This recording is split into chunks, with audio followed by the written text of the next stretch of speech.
Katkum ka khubor balai de ipadar ebor mitre lamare ibade media in charge jongka Jowai Diocese ilaong baka Jingpynkyntang Bishop yu Reverend Father Ferdinand Khar kanlong hakashitarik urisau arhajar arpulai ha Church of the Holy Spirit Parish Umulong hakapor shipau baje menstep.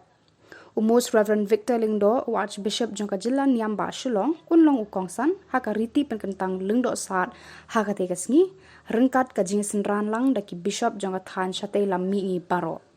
Kumban Pynkent mau. Lakha yu Reverend Father Ferdinand Khar haka arpun riu tarik urampang kat khandai spa andri po ar haka shnong yongkalu East Jante Hills.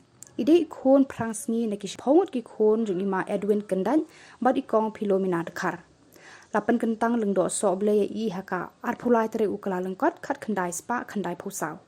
Habakran sakilat pathai khubor upadar ebor mitri ulaong ba kajing penbet naga benta ka parking eki kali ki bawan naga benta ka mas kentang Bishop kalong kumni harum.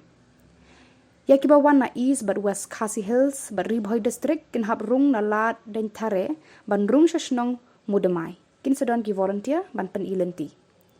Ya ki bawan na kaparish amlarem bat kithan war jantia kin rung bet na lat demthring ban poi shamudamai kin sedon ki volunteer ban pen I jaka parking.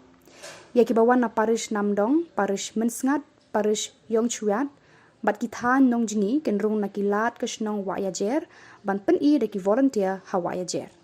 Ya ki bawan na kathan Jowai East but West Jante Hills kin rung na kalat CHC Umulong kin sedon ki volunteer ban yarap ya kataru.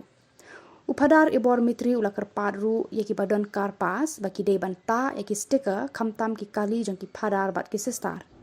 Par ulakar padru ya baro ki kali bawan jengaseng bante di kilamali kenang ban pensuk yaki volunteer ban penya yaki kali.